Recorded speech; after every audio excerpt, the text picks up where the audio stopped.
विद्यार्थियों, कल आपकी कक्षा 12वीं की बोर्ड की एग्ज़ाम चालू होने वाली है। तो आपके लिए मैं आज लेकर आई हूँ बहुत ही महत्वपूर्ण प्रश्न जो कि आपकी एग्ज़ाम में आ सकते हैं। तो आप कृपया ध्यान से देखें। महादेवी वर्मा के तकिए पर कौन सिकुड़कर सो जाया करती थी? तो ये आएगा इसका आंसर गोधुनी। कौन सो जाया करती थी? गोधुनी सो जाया करती थी। फिजूल सामान को फिजूल समझने वाले लोग को क्या कहा जाता है? तो संयमी कहा जाता है।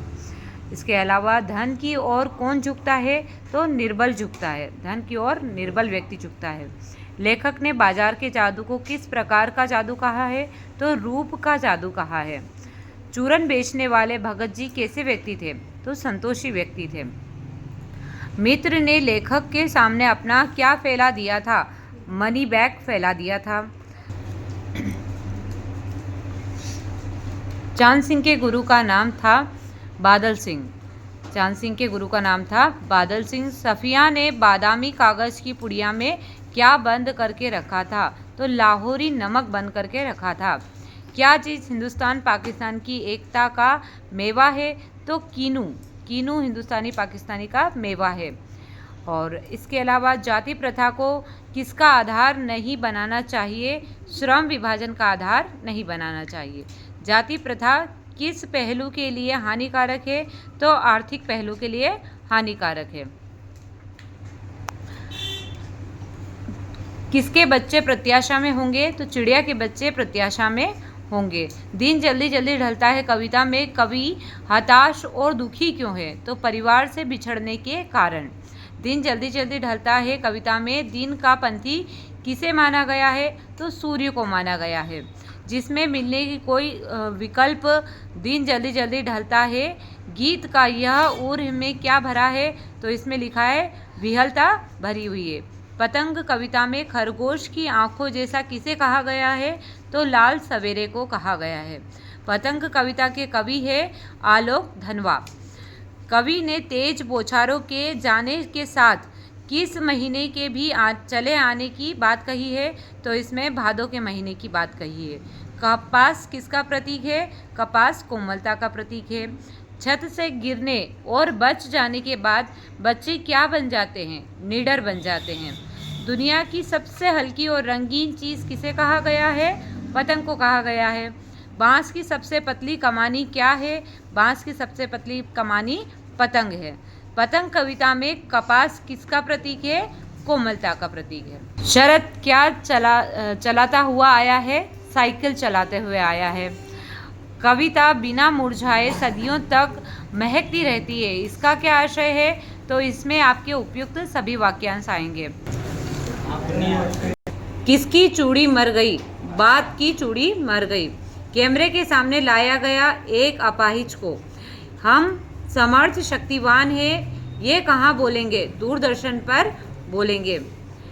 कवि के अनुसार प्रातःकालीन आकाश किसके जैसा लग रहा था? नीले शंख जैसा लग रहा था। उषा का जादू कब समाप्त हो जाता है? सूर्योदय होने पर। कवि ने नीले जल में झिलमिलाते देह की तुलना किससे की है? तो भोर के नभ से की है। शंख का रंग होता है नीला। चौका लीपा जाता है राख से। बादल राग कविता के कुल कितने खंड हैं? 6 खंड हैं। बादल राग कविता के कुल 6 खंड है। बादल राग कविता में गगन स्पर्शी स्पर्धा धीर कहा गया है तो बादलों को कहा गया है। संसार के सभी लोग मुख्य रूप से किस लिए काम करते हैं? पेट भरने के लिए। तुलसीदास के अनुसार पेट की आग कौन बुझा सकता है? तो राम बुझा सकते हैं। तुलसीदास के अनुसार समाज में सभी को किसका अभाव है? तो आजीविका का अभाव है। आंगन में गोद में माँ किसको लिए खड़ी है? तो अपने बच्चे को लिए खड़ी है। घुटनों में लेकर माँ बच्चे को क्या करती है? तो कपड़े पहनाती है। आकाश में कौन उड़ रहे हैं? तो बगुले उड़ रहे हैं।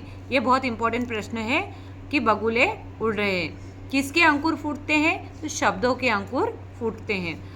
साम्यवादी कवि कहा जाता है? तो तुलसीदास को कहा जाता है। फिराक गोरखपुरी का वास्तविक नाम है रघुपति सहाय। फिराक गोरखपुरी को किस कृति के लिए ज्ञानपीठ पुरस्कार प्राप्त हुआ? तो गुले नगमा के लिए उन्हें ज्ञानपीठ पुरस्कार मिला था। जन्म से ही वे अपने साथ लाते हैं कपास शब्द से क्या अभिप्राय है? तो इसमें कोमलता का अभिप्राय है। कवि कुंवर नारायण की कविता बात सीधी थी पर उनके किस काव्य संग्रह से ली गई है? तो कोई दूसरा नहीं। पाठ लिखा गया है तो रेखा चित्र से। जेठोत का अर्थ होता है जेठ का पुत्र। भक्तिन का वास्तविक नाम था लक्ष्मीन। भक्तिन गले में पहनती थी तो कंठी माला। महादेवी वर्मा का जन्म वर्ष में हुआ तो 1907। काव्य संग्रह है महादेवी वर्मा का। बाजार दर्शन पाठ के लेखक है जैनेन्द्र कुमार। परख उपन्यास के लेखक है जैनेन्द्र कुमार।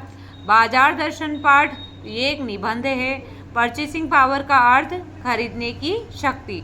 बाजार का जादू चढ़ने का अर्थ है आकर्षक वस्तुएं।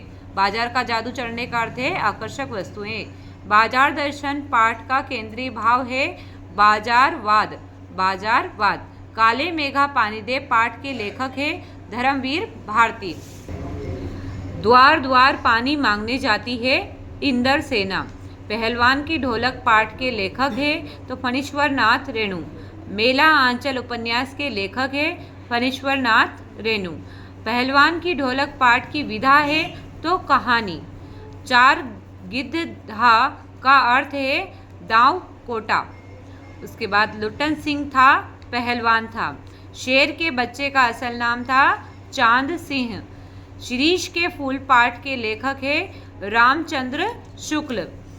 बाण भट्ट की आत्मकथा उपन्यास के लेखक। ईशु का अर्थ होता है गन्ने का तना।